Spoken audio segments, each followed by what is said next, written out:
Bem-vindos a mais uma conversa profunda aqui com a gente. Hoje a viagem é, bem, para o lugar mais inacessível que existe, o centro da Terra. Imagina só, uma bola gigante de ferro e níquel, sólida, quase do tamanho da Lua, e mais quente que o Sol lá na superfície dela, flutuando lá no meio. Agora, o ponto que intriga, essa esfera não está girando bonitinha, sabe?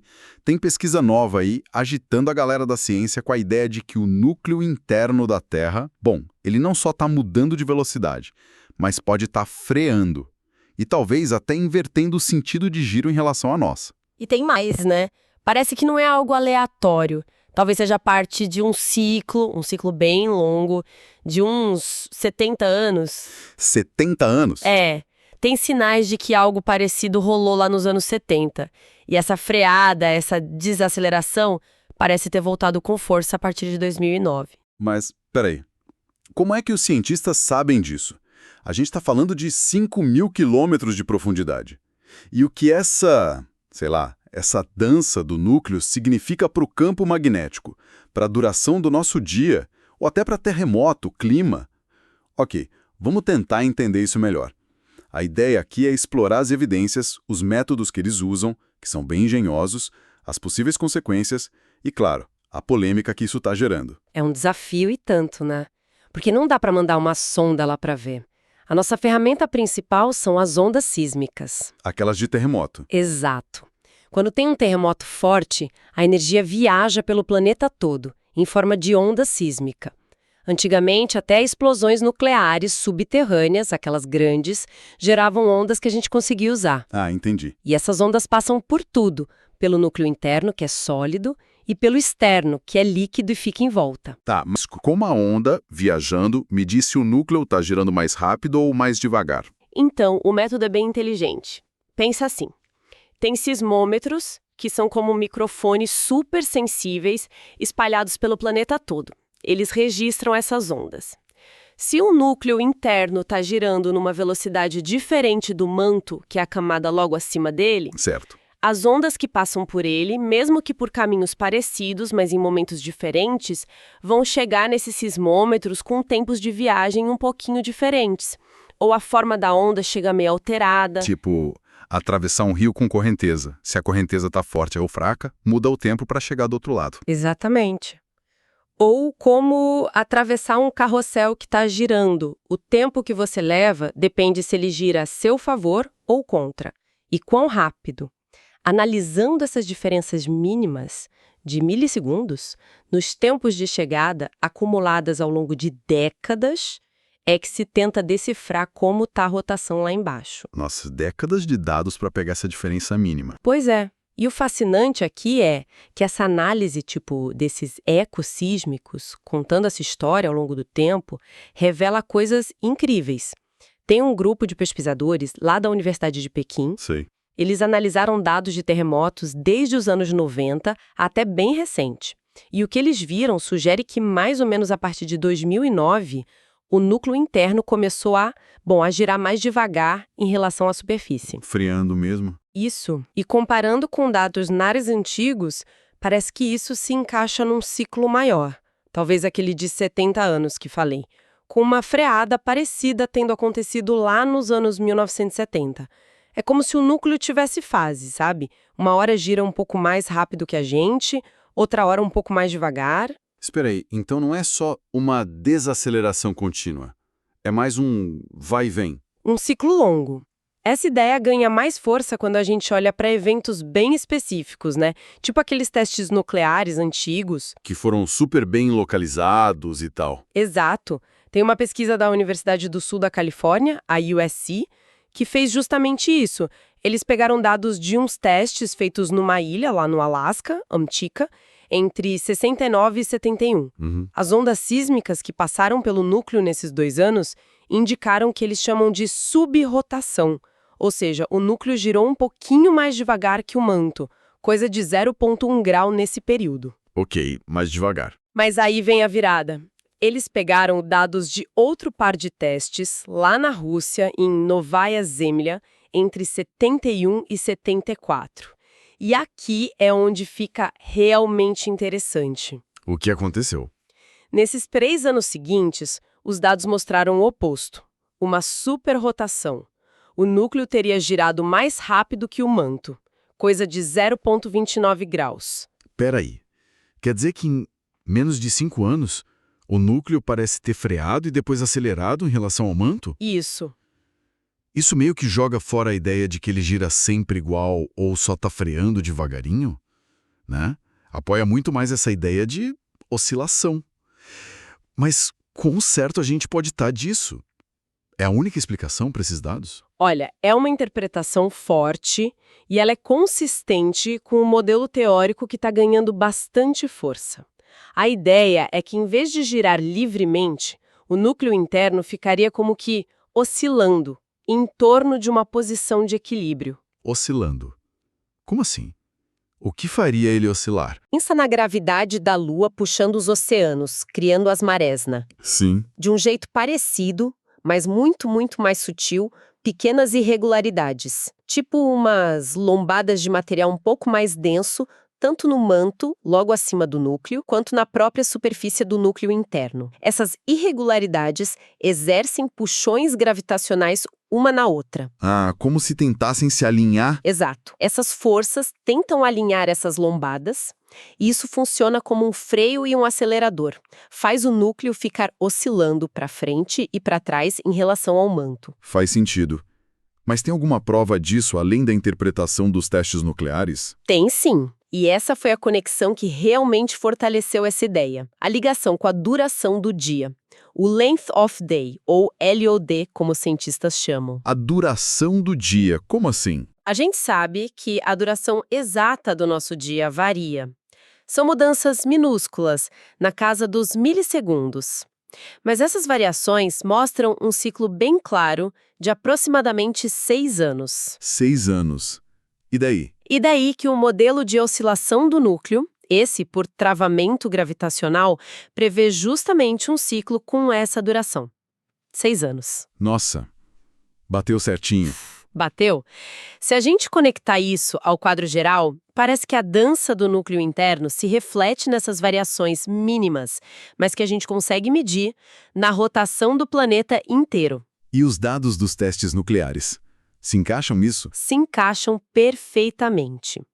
Olha só, entre 69 e 71, lá em Amchitka, quando eles observaram a subrrotação do núcleo, ele freando, a duração do dia aqui na Terra ficou um pouquinho mais curta. Faz sentido pela conservação de momento angular, né?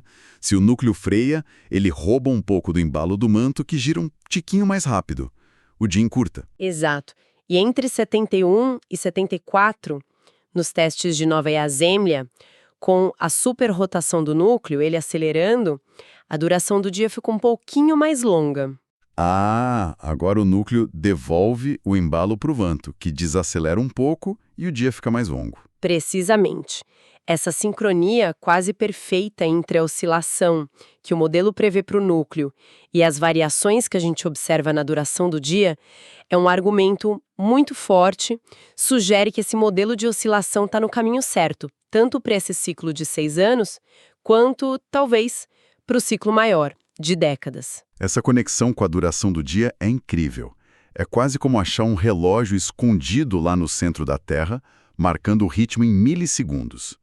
Mas se esse relógio interno está oscilando desse jeito, que outros ponteiros ele pode estar mexendo aqui na superfície? Você falou em campo magnético, geologia. Qual é a dimensão real desses impactos? São só curiosidades científicas ou podem afetar a gente de alguma forma? Boa pergunta, começando pelo campo magnético. A gente sabe que ele é vital, né? É o nosso escudo contra a radiação do Sol, essencial para bússola, GPS, satélite. Fundamental. Ele é gerado principalmente lá no núcleo externo, que é líquido, mas a dinâmica do núcleo interno, sólido, essa oscilação, será que ela poderia, de alguma forma, influenciar o gerador? Ninguém está prevendo um colapso magnético amanhã, claro, mas a longo prazo essa oscilação constante poderia afetar a estabilidade do campo? É uma pergunta em aberto. E a geologia? A interação entre o núcleo e o manto é a base de tudo, né? Será que essa dança do núcleo, mesmo que sutil, poderia influenciar o movimento das placas tectônicas aqui em cima? Ou talvez mudar as tensões lá na interface com o manto e, quem sabe, influenciar terremotos, vulcanismo.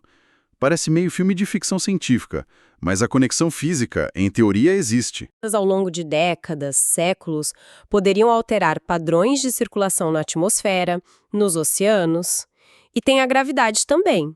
Se a oscilação do núcleo mexe um pouquinho com o campo gravitacional da Terra, isso poderia, ao longo de muito, muito tempo, afetar a forma da crosta, o nível do mar. São efeitos de longuíssimo prazo, claro, mas mostra como tudo está interligado. A questão é, realisticamente, esses efeitos são significativos, comparados com tudo mais que influencia o planeta? Essa é a pergunta central. E nos leva direto para a controvérsia científica. É super importante entender que, embora a evidência da oscilação e a ligação com a duração do dia sejam fortes, a interpretação não é unânime. A magnitude desses impactos diretos na superfície, atividade sísmica, clima, ainda é muito debatida. Muitos consideram secundária perto de outros processos. Então tem gente que discorda dessa história toda de oscilação. Tem. A principal visão alternativa questiona a base de tudo. Será que as variações que a gente vê nos sinais sísmicos são realmente por causa da rotação do núcleo inteiro mudando? E qual seria a outra explicação? A outra explicação é que essas variações poderiam ser causadas por mudanças acontecendo só na superfície do núcleo interno, na fronteira dele com o núcleo externo líquido. Como assim, na superfície? Imagina que essa fronteira não é uma esfera perfeitinha e lisa. Ela pode ter uma topografia própria. Pode ter áreas onde o metal está solidificando, ou seja, o núcleo está crescendo ali. Em outras áreas, pode estar derretendo um pouco. Pode ter deformações também. Ok. Então, alguns pesquisadores, como Dongdong Tian e Lianxing Wen, argumentam que essas mudanças na superfície do núcleo, pensa tipo uma montanha crescendo aqui, um vale se aprofundando ali, poderiam desviar as ondas sísmicas de um jeito que imita o efeito de uma mudança na rotação do núcleo todo. A onda passa por uma região que mudou de forma e chega num tempo diferente, dando a impressão que o núcleo todo mudou de velocidade. Exatamente. Criaria a ilusão de que o núcleo inteiro mudou de velocidade ou direção. Entendi. É uma hipótese alternativa forte. É sim. E outros cientistas, como o Arvois de Calcet-Kiti, por exemplo, ponderam que a verdade talvez esteja no meio do caminho. Pode ser uma combinação das duas coisas. Um pouco de oscilação real e um pouco de mudanças na superfície. Os modelos atuais, tanto os que focam na rotação quanto os que focam na superfície, ainda são simplificados, né? Afinal, a gente está tentando mapear detalhes a 5.000 quilômetros de profundidade só com essas sombras sísmicas. Pois é. É como tentar adivinhar se um carrossel inteiro está mudando de velocidade ou se são só os cavalinhos mudando de forma e posição, ouvindo só o eco da música de muito, muito longe. Esse levanta uma questão importante. Como é que a gente diferencia, com as ferramentas que temos hoje, uma oscilação real do núcleo inteiro dessas mudanças na interface dele? Esse é o grande desafio agora, separar esses efeitos. A gente precisa de mais dados, talvez de terremotos em locais bem específicos ou de novas formas de analisar as ondas sísmicas para tentar resolver esse quebra-cabeça. Entendido. Então o cenário é este. Temos uma quantidade enorme de dados sísmicos, de terremotos recentes, de eventos históricos como os testes nucleares, e eles apontam fortemente para uma coisa. A rotação do núcleo interno da Terra não é constante em relação a nós. Ela muda. Exato. A interpretação que está ganhando força é a de uma oscilação, um vai e vem. Parece ter um ciclo mais curto, de uns 6 anos, que, olha só, bate certinho com as variações que a gente mede na duração dos nossos dias. Uma coincidência impressionante, né? E talvez um ciclo bem mais longo, de uns 70 anos, que explicaria aquela freada vista nos anos 70 e de novo agora, desde 2009.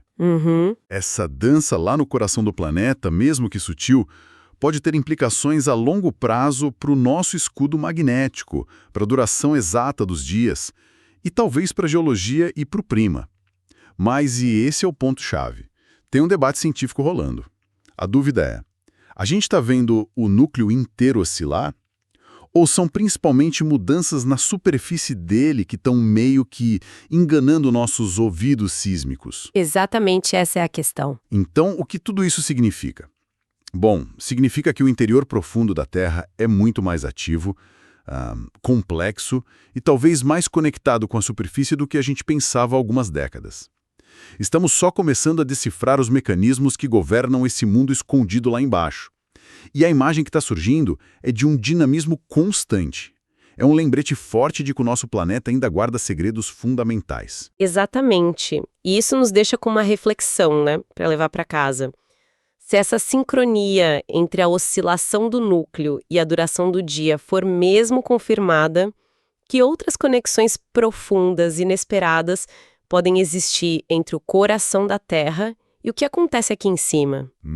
Será que essa dança interna, ao longo de séculos, milênios, influencia ciclos climáticos de longo prazo, de jeitos que a gente nem imagina ainda? Entender a fundo essa dinâmica não é só fascinante, é crucial para a gente refinar nossos modelos sobre como a Terra evoluiu, como o campo magnético dela se mantém e o que garante a estabilidade do nosso ambiente ao longo de eras geológicas. São perguntas que mostram o quão intrincado e interligado é o sistema terrestre, né? Desde o centro incandescente dele até a atmosfera que protege a gente.